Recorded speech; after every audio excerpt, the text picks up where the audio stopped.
My favorite pet when I was growing up was an alligator. They gave me a baby alligator. Of course, I lived down in South Florida where there was alligator wrestling and things like that were going on. And I got very close to this alligator, and I used to put him on a leash and walk around, and nobody would mess with me, with my pet alligator on the leash. And he used to give me drishti. Have you ever looked at an alligator's eyes? I mean, it's quite something. Imagining what you are to him, which I found out regularly because he would bite my finger, and you couldn't pry his teeth out of the finger afterwards. It was very heavy duty. They're not designed for compassion. But he kept growing. At first I had him in a little aquarium. He outgrew that, I used to let him swim in the bathtub. He got very large and a little bit dangerous.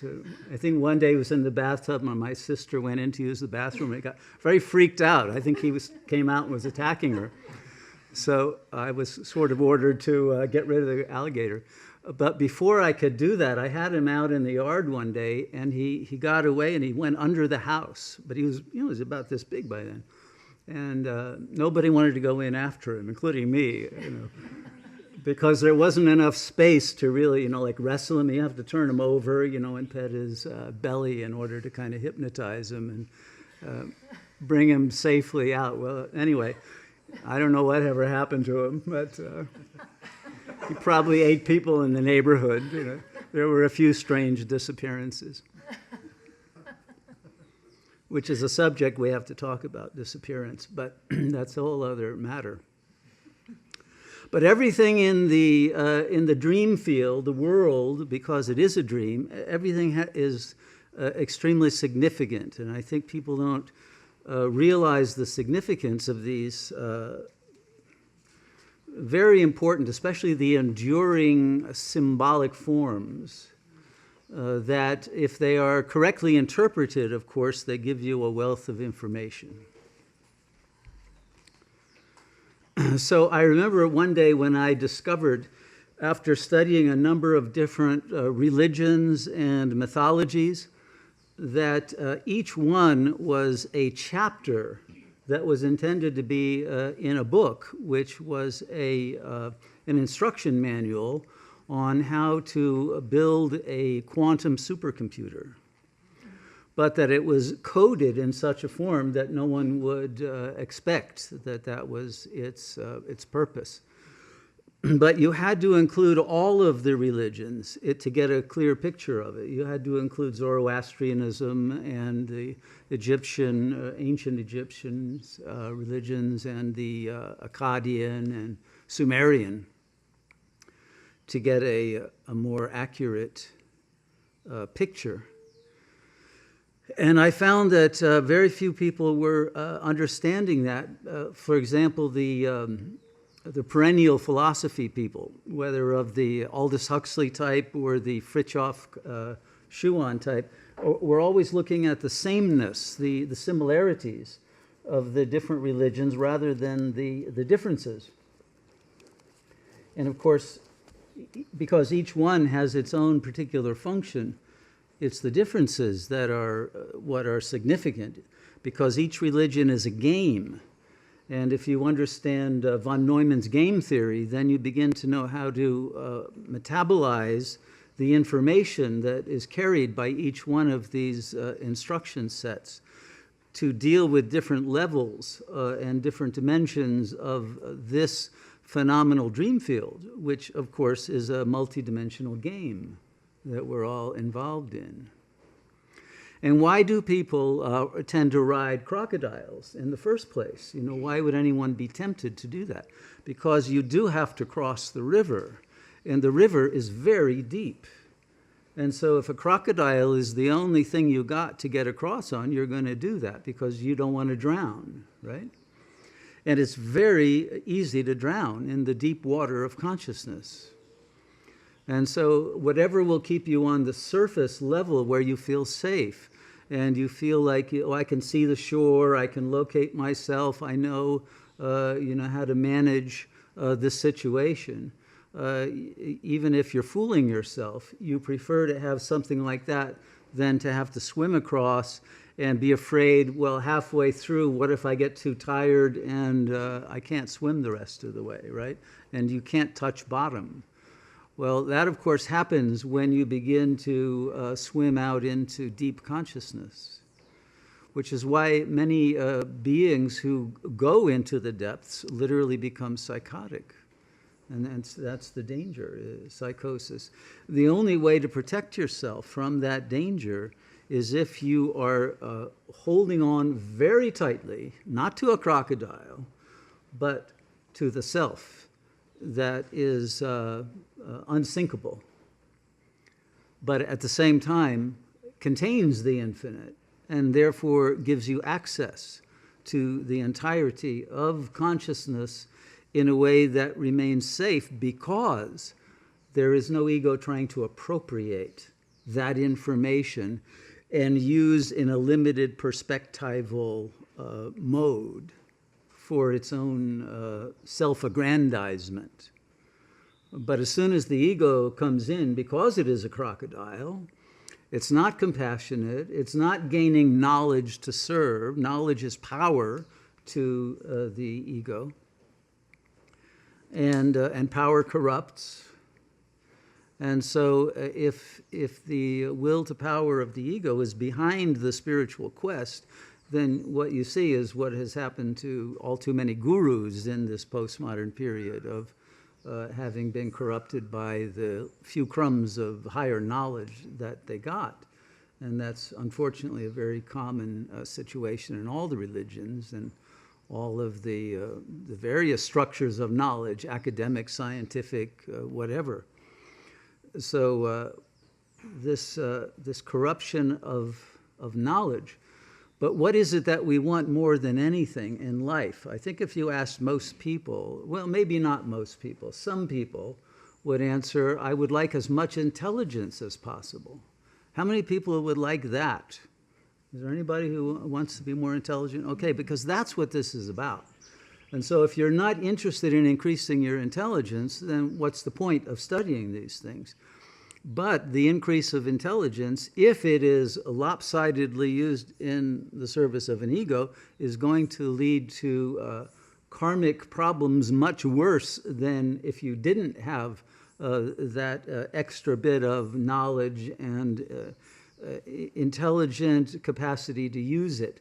But this is the whole story of the sorcerer's apprentice, right? Who, very famous archetypal fairy tale of the apprentice who learns how to do some magic tricks and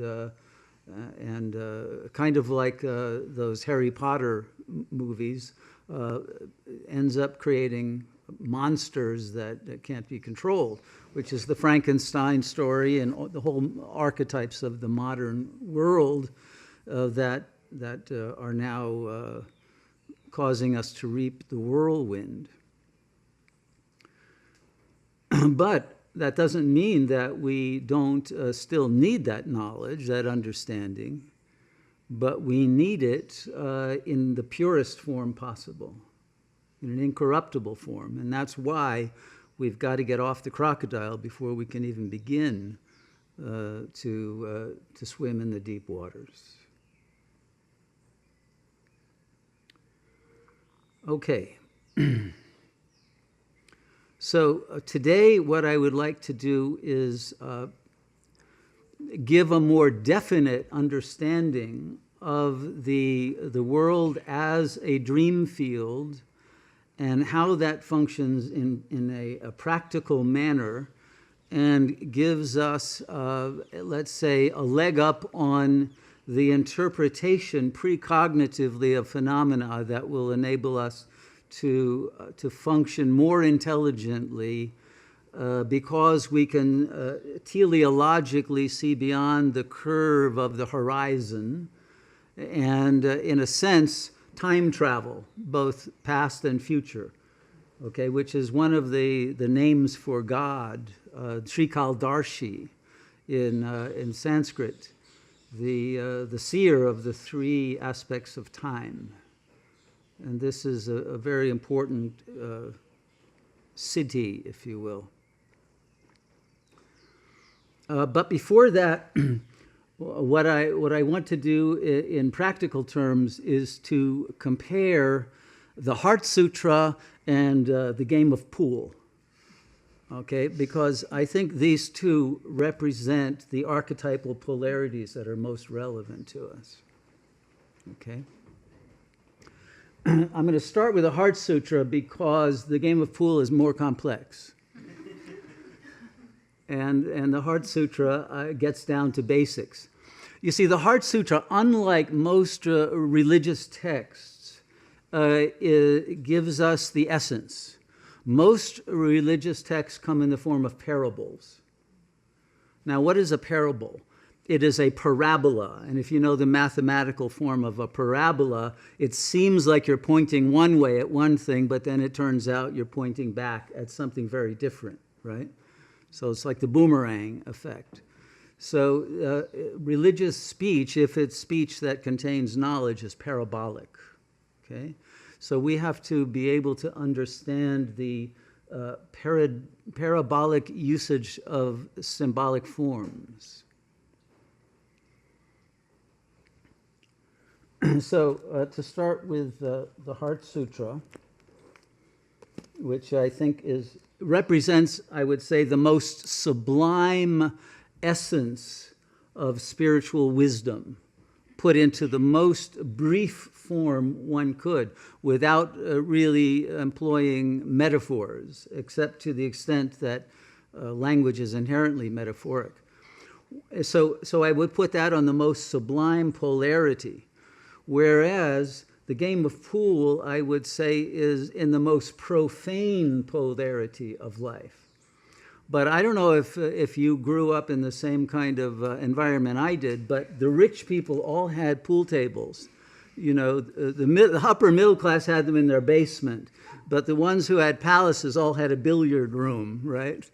And of course, the men went to the billiard room after dinner. The women weren't invited, and would drink port and smoke cigars and you know, queue up and play pool.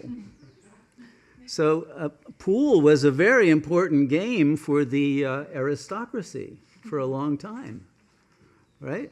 Now, why would a game like that, which is a relatively stupid game, it's worse than golf, really, you know, you don't even get any exercise.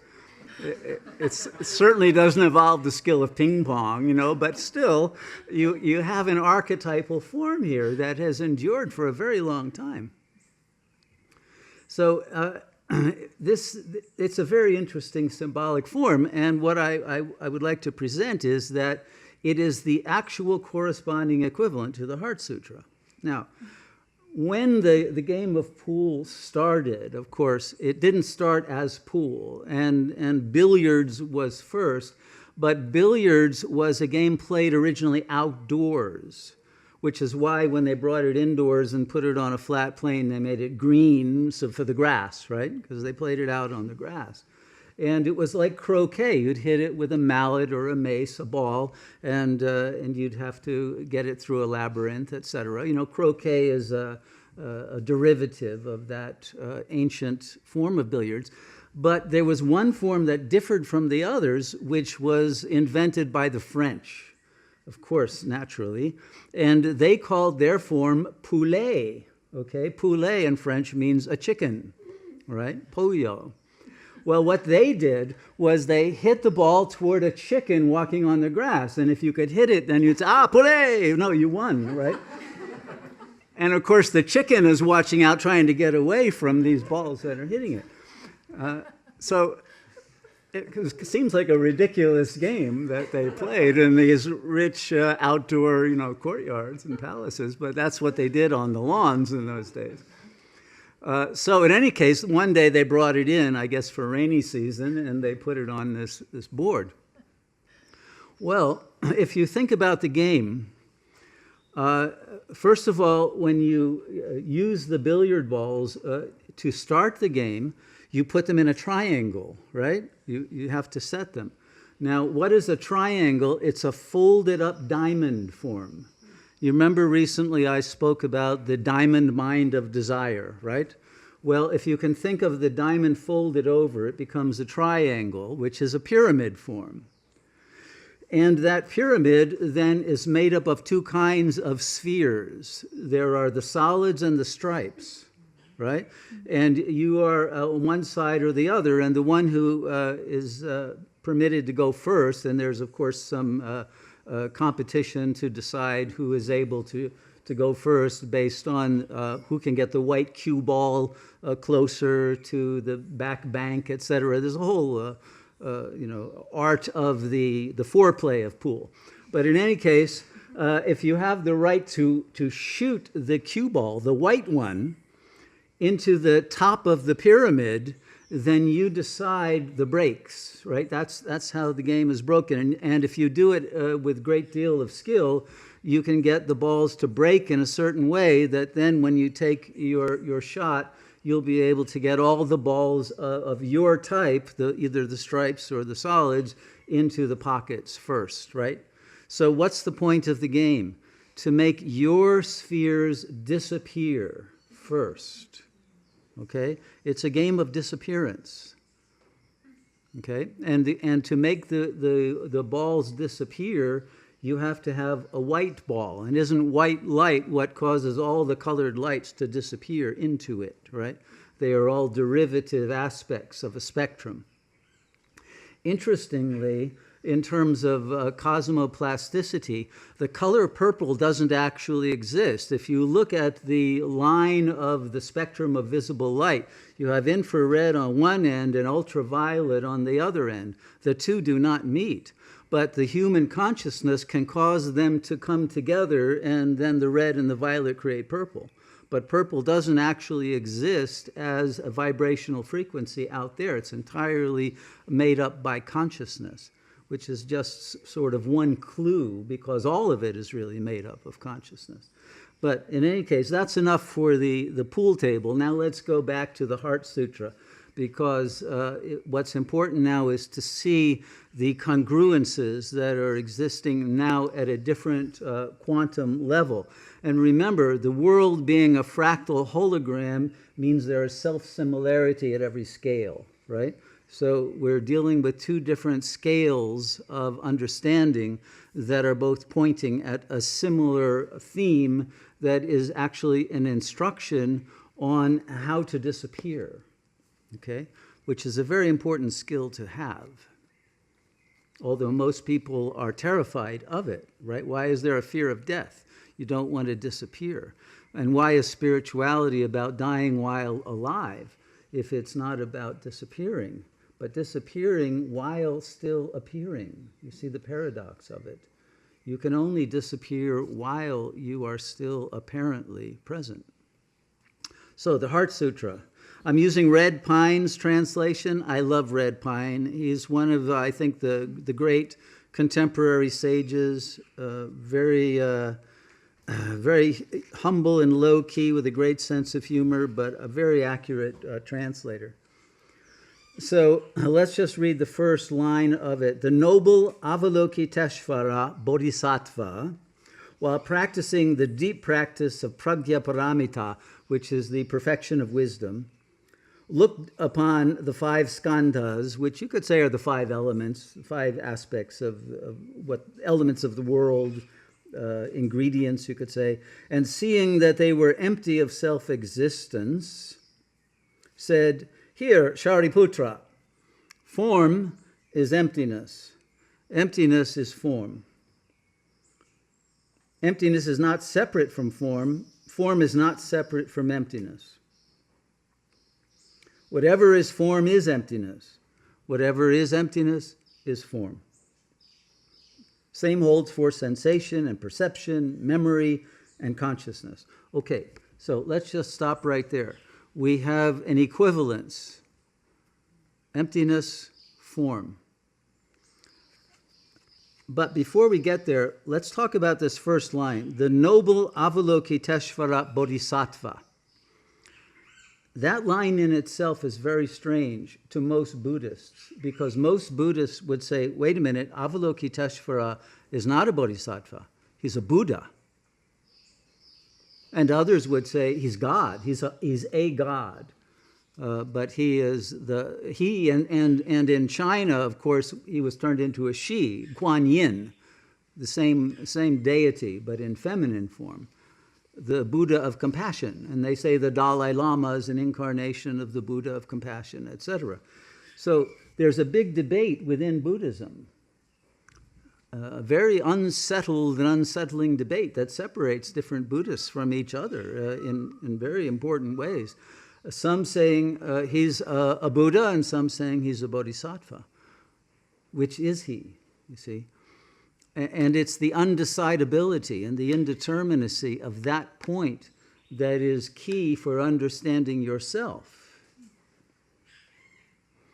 The same debate goes on, of course, in Christianity, although in Christianity all the really good heresies were wiped out. The Gnostics, and then the ones in the Middle Ages, the Bogomils and the Cathars and all of those. So we hardly have any really juicy forms of Christianity left, in the same way that the apples that we have left, these so-called delicious apples, are the worst, possible variety of apples, but that's what you get. So you get the worst variety of religions, but within Christianity, there were so many incredibly interesting varieties, and there was one form of Christianity in which the question of, was Jesus God or was he man? Is he half God and half man? Is one from the waist up and the waist down?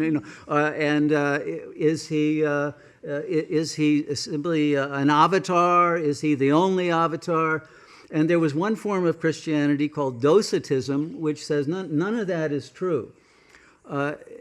Jesus was not a human being at all, but nor was he a god. The Docetists, and this was 500 AD, said, no, Jesus is a hologram.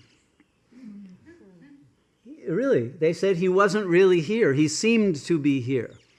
He was a holographic image created by the guy who runs the hologram, but he was a representation, an icon. Okay, now I think that's a very interesting religious view. But if you take that further, then isn't it the case that all of us are holograms? Right? Now, have you come to terms with the fact that you exist only as a hologram in this plane? And as a hologram, there's the question of, are you the icon or are you the player who is using your icon? Because isn't that the difference between the Bodhisattva and the Buddha? Who are you? The Bodhisattva is the icon that indeed can give the discourse of non-duality and understands it all intellectually, etc., but still understands it as if from an individual perspective.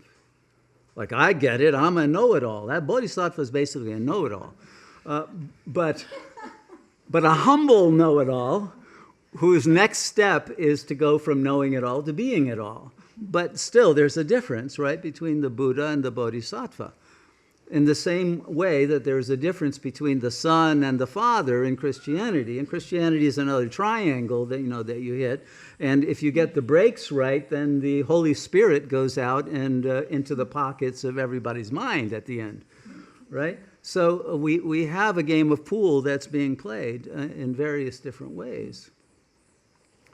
But you've got to disappear as the Bodhisattva in order to appear as the Buddha, but the Buddha never appears. The Buddha is non-arising. But the non-arising, the emptiness, turns out to be form. So can the Buddha really be anything but the Bodhisattva? Is the icon different from the player? Okay. So now I want to get into a little more of the logic of it. I made a little diagram on the way here. Maybe I'll write a few things.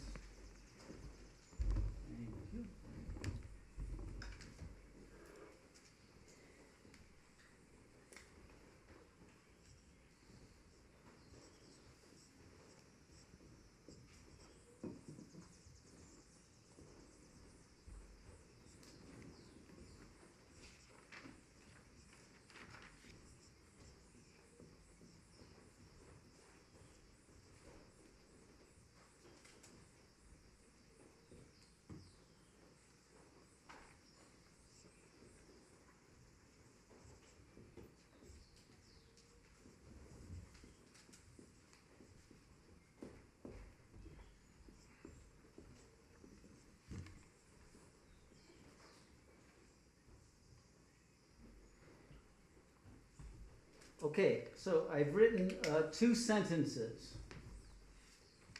We'll just start with that. The first sentence, of course, says emptiness is non-difference. That's our definition of emptiness. It is non-difference. And then the second sentence says the principle of sameness.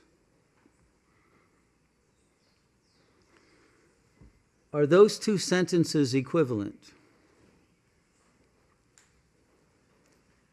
Emptiness is non-difference. So when you bring your mind into a state of emptiness, which means you have stopped the flow of conceptual thought, then you are in a state where your perception will not pick up differences between moments of perception. You will not divide the world into linear time or into separation of objects. In the emptiness way of perceiving, there is simply no difference spatially, temporally, or conceptually. Now, what is the principle of sameness? The principle of sameness is that there is no difference. There are no differences. Everything is the same. All is one, right? Are those 2 statements equivalent? How many people think they are equivalent? How many people think they're not equivalent? Nobody? There were some who didn't answer either way. They're not equivalent. Yes.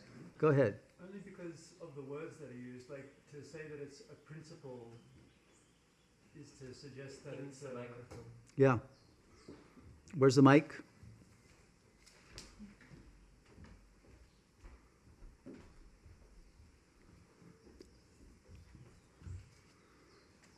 I think it's the words that are used that makes me think that they're different.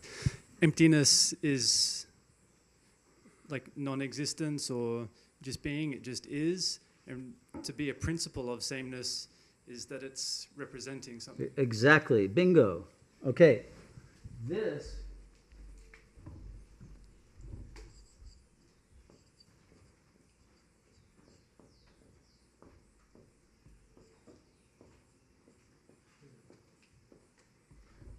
is the difference between 2 different philosophies of non-duality that are referred to as Advaita and Advaita. And although the Buddhists tend to speak more about emptiness, in fact, shunyata is in both the forms, although Shiva and Shunya are equivalent. For the Buddhists, the shunyata and nirvana are the equivalents. But Advaita is the principle of discourse in which you cannot assert that anything is definite. You can't say that the self is either a self or a not self. You can't say that it is either absolutely nothingness, complete non-existence, or it's an eternal something. You can't say either one. That's the madhyamaka, right? The middle way. But you can't really make any definite claim about reality. And at the same time, the Advaita said the reason you can't make a claim is that there is no difference in reality. So it's not just a matter of discourse. So they're not really differing because the discourse is representing what the Buddhists believe is real. But they are dealing with how do we speak about these things? How do we understand them? How do we intellectually use our consciousness to reach the real that Advaita is speaking about? So it's about how you shift your consciousness to be in accord with, in resonance with the true nature of the real. There was a very great logician in the early 20th century, Gottlob Frege, who made a distinction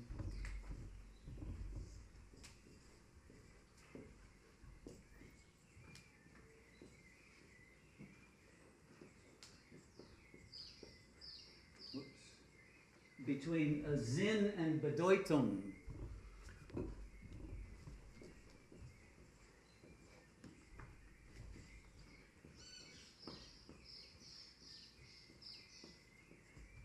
Or between sense and reference. Actually, it should have been written the other way, reference and sense, because we are dealing with the logical sense that your understanding makes out of the hodgepodge of words that are spoken in a discourse, and what the actual real that is attempting to be described is, right? So one question is, how do you speak about the real, and especially a real that is not apparent, is not visible, is not objective? And so because consciousness itself is non-objective, if you want to understand consciousness that is not an object, you can't do it through ordinary mental processes.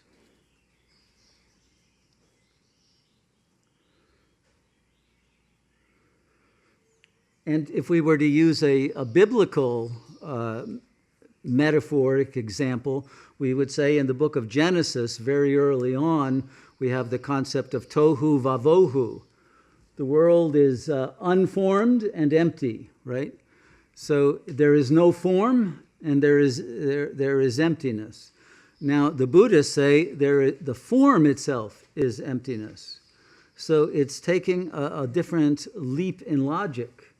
It's saying, yes, emptiness means indeed that there is no form. But form is, because an appearance within emptiness is nothing other than the emptiness.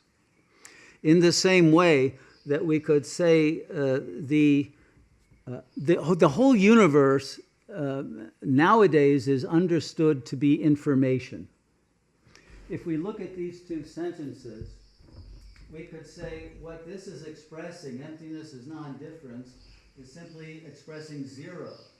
Whereas the principle of sameness is one, because it's a positive principle. It's saying the real world that exists as a positivity is a radiant sameness. So 0 and 1, are they 2 or are they 1? Are they the same or are they different? The 1 is an expression of the 0, a representation of the 0. But that representation is nothing other than 0. So even though we have a binary code that is capable of creating the entire cosmos of information, because that's all it's made up of. All of this is binary code. That's been proven. There is nothing other than that. And that binary code is simply 0 and 1. Do you have a question? Okay. Could you say what information is? Oh, well, that's a very difficult... That's very difficult, in fact. That's very advanced. Let me come back to that question. Because, first of all, it's a formation within. All right? So if we want to understand any formation, whether it's a mental formation like a defense mechanism, or it's a formation that is an object within the field of nature, or some supernatural form, an angelic form, an archon, whatever, it has to begin as information. It begins as a form within consciousness that is projected. So we have information and exformation, okay? And the two are equivalent. Emptiness and form are the same. Okay, so we are dealing with a binary code that the universe is made up of. If we want to break that code, then we have to understand how that binary operates and that it is actually a single reality. In the same way that this binary code creates the cosmos, first by producing a magnetic field. We can say the electromagnetic field is produced by the relative polarities appearing in the same field of 0 and 1. For the Taoist, it's yin and yang, right? Or it's male and female. If you put a male and female together, you're going to get energy most of the time. Whereas you put two males together, you're not going to get much unless they want to fight, or two females. but you put a male and a female. Nowadays, that may not be the case any longer because the gender of the information is different than the X-formation. And so you may get phallic females and, very effeminate males, etc. But if you're dealing just with the principles, then you're going to get a field of desire, of love, of energy, of power, a certain kind of magical passion, right? If in the right circumstances with the right polarities, which is why procreation takes place, right? If it weren't for that energy, nobody would be interested in it.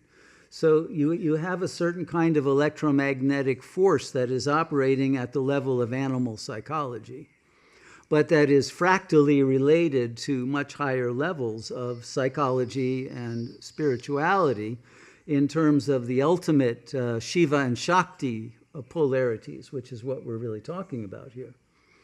And each of us possesses within our consciousness both of these polarities of Shiva and Shakti.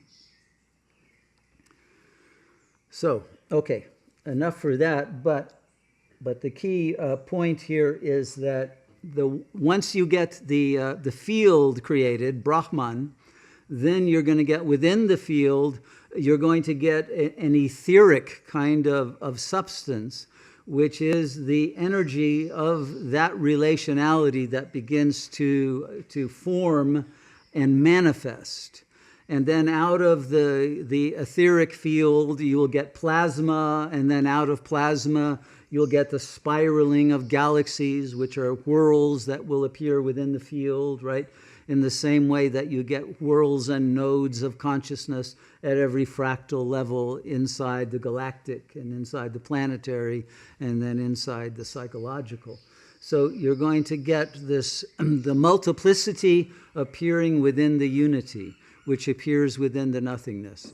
But all of them are expressions of the same power, of an absolute presence that cannot be described as either present or absent, 0 or 1. But the combination of the paradoxical unity of the opposites produces all forms that can be created as a result of those polarities. Okay. So at the next level, you will get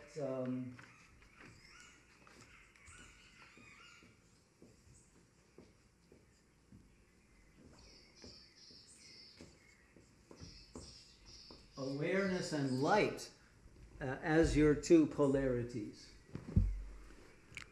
Awareness is negative.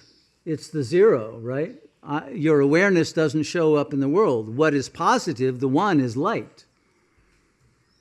But does light ever appear without an awareness to whom it appears, right? So light and awareness are reciprocals in mathematical terms. You never have light without awareness, and you never have awareness without light. Because as soon as you go beyond the light, then the awareness disappears into nothingness. So for any manifestation, the first manifestation, if you read the Kashmir Shaivites, it's prakasha, the light, and vimarsha, the awareness. These two principles that emerge out of the Paramashiva, the Absolute. And although sometimes we will speak of Shiva as being the 0 point, but is 0 really a point? No, it's not a point. The point is already 1. You see, and though we talk about in meditation that you should be 1-pointed, that's not actually true. That's a lower level because you got to start somewhere. But in fact, 0-pointedness is what you want. But in 0-pointedness, there is no longer anyone meditating. The point is the I, right? And the I has to eliminate itself in order to reach the real nature of 0. This is the difficulty in meditation. How do you eliminate yourself as the awareness of not only the light, but of the awareness itself? So in India, the Shiv is literally put as a point. When the Muslims conquered India, the Mughals, they used the Shiva Lingam, which, as you see, is an oval form. And so that oval became the symbol of zero in Western mathematics when they brought it to the West. And as soon as there was a zero, then suddenly mathematics grew into a very powerful form of logic that without the zero, it was useless, because you couldn't do too much with Roman numerals. It was unwieldy to try to multiply and divide and do other more complex operations with numbers if you didn't have zero. So in the West, the point became the decimal point. And so everything on one side of the decimal point is microcosm, and everything on the other side is macrocosm. Whole numbers and fractions, right? So you've got two different quantum levels that are self-similar, but that create two different infinities. So here we have the whole understanding of infinity of infinities, the transfinite numbers, which Georg Cantor brought out. Now, in mathematics, there was a continual explosion of more and more complex forms of mathematics, because they began to add negative numbers, and they began to add not just fractions, but numbers that were imaginary numbers and square roots of imaginary numbers and all kinds of operations that they could do that could then be applied ultimately to physics. And what we ended up having is a kind of physics that is almost entirely mathematical now rather than empirical or observational, which is why they can come up with basically absurd concepts that nobody can argue with, because they have never been observed in reality, but mathematically they are necessary to support the equations, like dark matter, dark energy, right, which is now like 90-some% of the universe according to physics, but nobody's ever seen any of it, right? Not even black holes. So, we're dealing now with a religious viewpoint. But what happened after this explosion, because everything is a diamond, you have the explosion and then you begin to have the contraction. In the 20th century, Kurt Gödel proved that any form of mathematics is inadequate. It will always lead to a failure point. It's incomplete and inconsistent, or. So there will always be questions you cannot answer. Now, this was a huge stroke of almost a heart attack sutra to the physicists who now could not claim to have any knowledge of reality, because there were questions they could not answer. With their most powerful abstract instrument of mathematical logic, they could not figure out reality.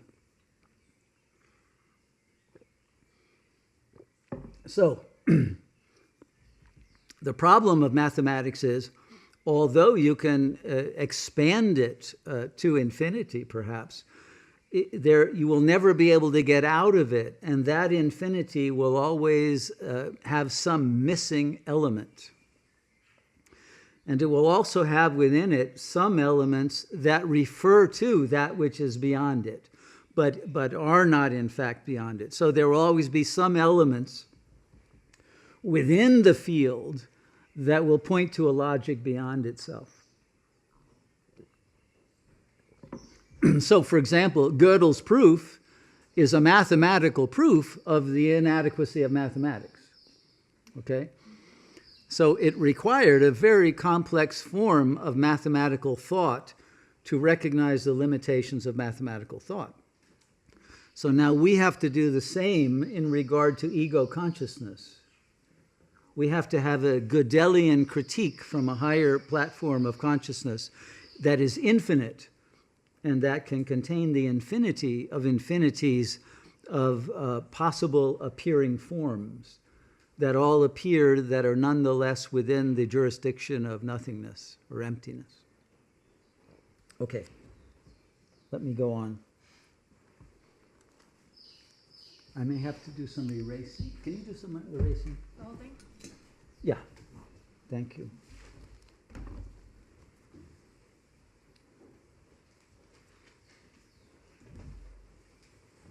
So once you have the understanding that the sentence, the zero sentence and the one sentence are different, not the same, as Yogiraj said, then you have 1 plus 1, which yields 2. And then you can get 3 and 4 and 5. So you get now an entire mathematical system, but all that entire system is simply signifiers of zero, ultimately. That's all. Different forms in which the zero-ness appears as form. And remember, the zero-ness is consciousness. It's nothing but your mind, because the world is nothing but your mind. Okay.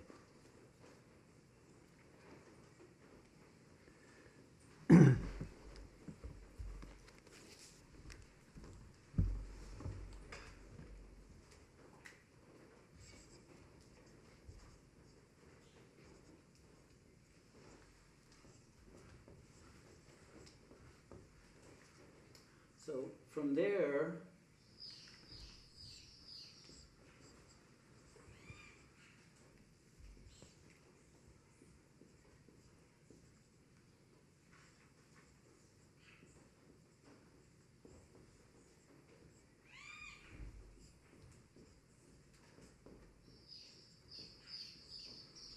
we get the next stage, which is awareness produces idea.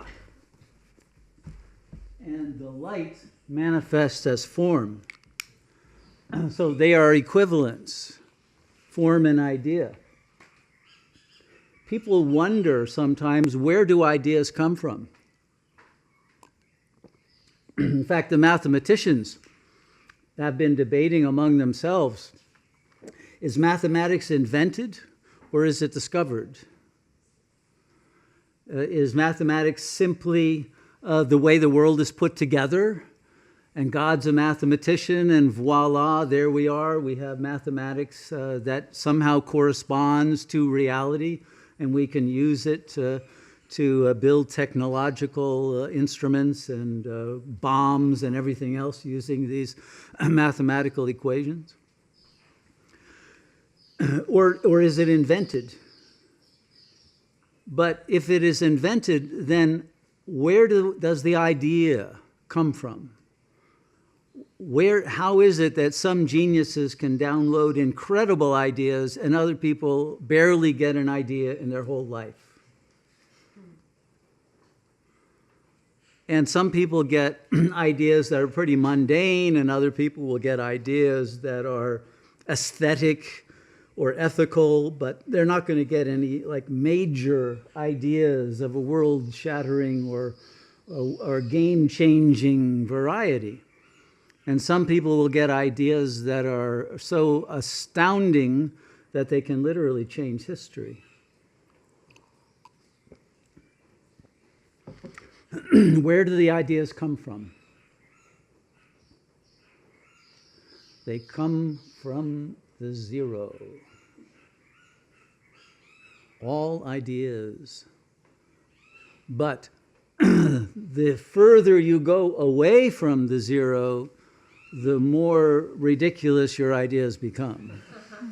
The more they come out of a fantasy mode of imaginary thinking that's produced by an ego that's living in a much lower level of consciousness than the absolute. But the great thinkers, the great composers, the great philosophers, the great mathematicians, they get their ideas in meditative states where they download them. So if you want to download ideas that have power, you want to be listening for the word of God to come from the silence, from the emptiness. If you're not listening, you're not going to get it. And if you get it but don't know how to translate it, because it's not going to come in words, it's going to come as a vibrational frequency that will need to be translated into symbolic forms. Which is why you have to have idea and form, truth and beauty, Satyam, Shivam, Sundaram, right? From Shivam you get both Satyam and Sundaram, truth and beauty. So, let's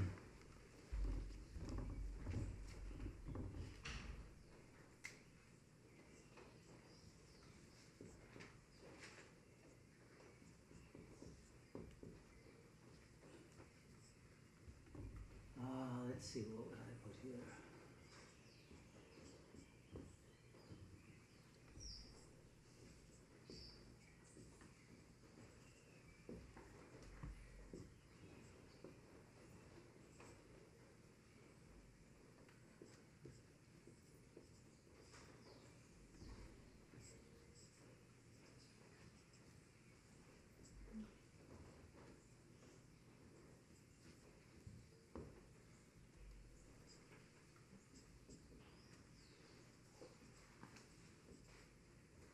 Okay, so if we see how these primary archetypal forms evolve, the idea or truth becomes wisdom, which is the way you apply truth to the world to make it coherent. You apply the wisdom to the form, and that's the use of creativity, which is the intermixing of these two sides. And this will produce will, the wisdom and the joy that comes of intelligence that is producing coherence, but only if it is a will to serve the whole, to bring a joy to all, because the emptiness includes all. And if you're only bringing joy to one little particle and everybody else can go to hell, you're not going to get any very deep ideas. You're not going to get any deep joy either. And so it's only through the service and that means you have to have love and law as equal polarities. The Dharma as well as the Prema. And if you have those two, then the will to serve, what would be the greatest service you can do? Turn the world from a hell into a heaven. Bring back a paradise. Right? What else would you want to do with your intelligence? You may want to leave it behind and be in the zero, in the absolute, in the emptiness, but then again, isn't the emptiness form? And so if that's the case, don't you want to be in a world that's the most beautiful world you could be in? Why would you want to be in an ugly one?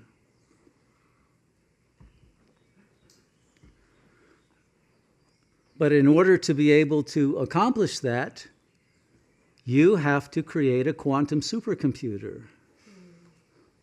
Voila, the purpose of religion, okay? So then we have to understand what is the difference between a regular computer and a quantum computer. Does anyone know?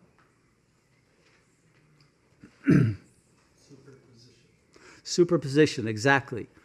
In other words, a regular computer uses the binary code. This is either a 0 or a 1.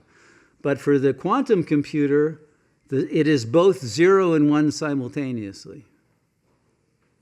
Okay? And that superposition, although you would think, well, doesn't that create incoherence? No. It creates infinite possibilities. And you cannot determine if anyone here is a bodhisattva or a Buddha.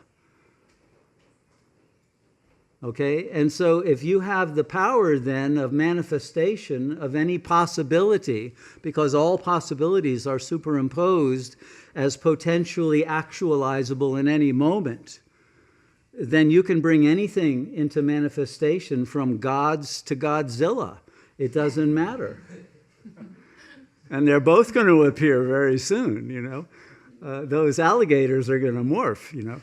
So we're going to deal with all of the possibilities of archetypal imagination becoming manifestable. Once the consciousness is able to laser-like move into that absolute superposition of all possibilities and break it like the cue ball breaks the pyramid, and the light breaks in, right? Wherever there's a crack, the light breaks in, and that light is going to bring a new world into being as a result of the breaking apart of these polarities of the stripes and solids. Voila. Okay, so now back to the Heart Sutra. because, this is where we're getting our information from. I'll go back to... okay, so, therefore, Shariputra, in emptiness there's no form, no sensation, no perception, no memory, and no consciousness. Okay, so here we're given the recipe. This is how you do it. You want to create a quantum supercomputer, get rid of sensation, perception, memory, and consciousness. Wipe them out.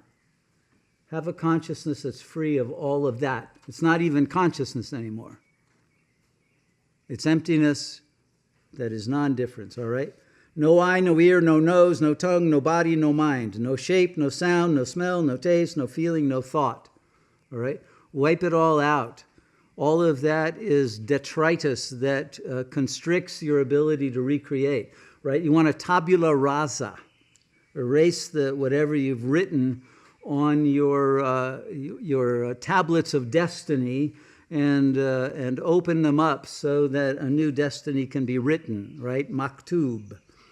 No element of perception from eye to conceptual consciousness. No causal link. This is an important sentence. No causal link from ignorance to old age and death. There's no reason why one has to lead to the other. And no end of causal link from ignorance to old age and death. No suffering. Okay, the first noble truths, right, where you're suffering, the reason you're suffering is that there's thirst, there's desire. We can get you to nirvana if you'll give up the desire. Just follow the eightfold path. This is the way, right? Well, here is the total inversion of that original Buddhist teaching. This is another turning of the wheel of the Dharma. And he's saying no suffering, no source of suffering, no relief, no path. Okay? You're there. Oh, you're there already. There's nothing to do. Right? Buddhism is obsolete. Okay? This completes it already. No knowledge, no attainment, and no non-attainment.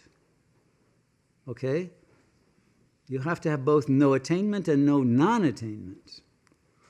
Therefore, Shariputra, without attainment, bodhisattvas take refuge in the pragya paramita, this wisdom, the wisdom of all of this, and live without walls of the mind.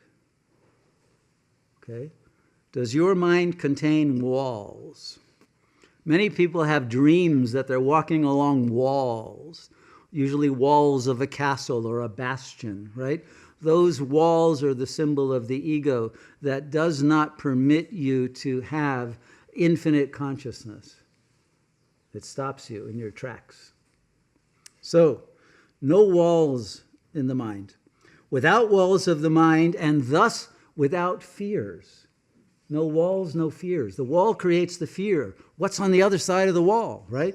Remember the end of the Baron, open the gates. Get rid of the walls. And then you'll see there's no enemy. If you have a wall, you have an enemy. The enemy is the unknown. It's the negative projection. That's the crocodile. Okay. Therefore, let's see, where did I end up? Okay, without walls of the mind and thus without fears, they see through delusions and finally, nirvana. In other words, you will see through nirvana. Even nirvana is an illusion, right? Nirvana was the big prize for the Buddhists in the Hinayana phase. And now they're saying, wait a minute, nirvana is just, we didn't mean it, you know. We wanted to motivate you to meditate. So we said, yeah, you'll get to nirvana, you'll get out of here, you know, freedom. Sorry. Doesn't work that way.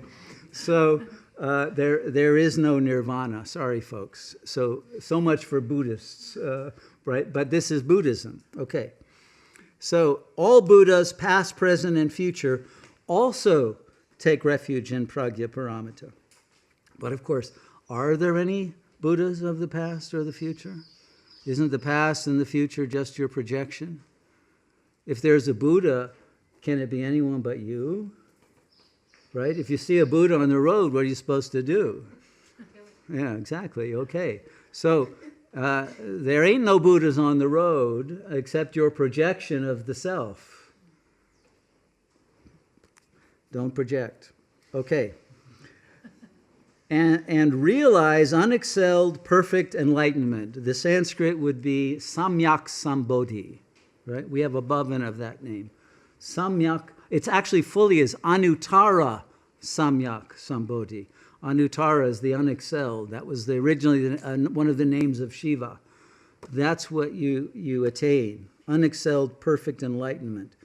You should therefore know the great mantra of Pragya Paramita, the mantra of great magic, the unexcelled mantra, the mantra equal to the unequaled, which heals all suffering and is true, not false. Very interesting. He has to emphasize that. Here's one case where true and false are not polar opposites that are equal. I don't think that's the case. I think it's both true and false. Okay, and I'll prove it to you. But mantra. Man means mind, all right? We know that. And tra is from meaning a protection of the mind or the ability to transport the mind to other dimensions. But in Sanskrit, a mantri is an advisor, a minister. The word minister comes from mantri. A prime minister, right, is the chief advisor to the king or the queen, right? So the mantri is the one who is able to give the mantra. So the mantra is the advice or the instruction as to how to reach unexcelled enlightenment. The mantra in Pragya Paramita is spoken thus. Okay, so here's the punchline of the Heart Sutra. This is it, the treasure you've all been waiting for that will bring you to perfect enlightenment, right? What's it worth to you? Unfortunately, I don't have copyright on this, so no royalties come to me. But here it is. Are you ready for this now? Take notes. Gate, gate, paragate, parasangate, bodhi, swaha. Now that's self-explanatory, isn't it? Okay. Gate. Very interesting word, gate. And he's giving it in the Sanskrit, and he's not translating it. Thanks, Red Pine. The one sentence that we needed translated, it's not there, right? He does give a commentary. I'll give him credit at the end of the book, but it's not of that much help. Okay. But you can understand it very easily if you can play the game of pool. Gate it comes from another term that's used in Buddhism called the Tathagata, which is another word for the Buddha. All right? And so the word gate and gata come from the same. And the way it's generally translated in the context of the Heart Sutra is it means gone, disappeared. Gate, you're gone. Gone. Okay? What is that? Why twice? You're gone not only physically but mentally. Gone. But then paragate, you're completely gone. Okay? Meaning not even an I thought is left. Not a world, nothing. You've got to be so completely gone that you're a goner with no way back. All right? And then parasamgate. Not only are you completely gone, but you never were. You understand? You never existed even to be gone. That's bodhi. That's the Buddha nature. Swaha. Right? It's over. There's nothing left. You understand? Punto. That's what you have to get to. Gone. But here's the point that I want to say why that's inadequate. Because if you go to ask what is the meaning of tathagata, they will say it can mean thus gone, but it can also mean thus come. Right? To use a Talmudic pilpul, it's the opposite. This is the way, if you go to a yeshiva, this is the way they'll argue, yes, it's like that, but actually it's like this. All right? So what you have to understand is you're not just gone, you've arrived. That's what it means to get here.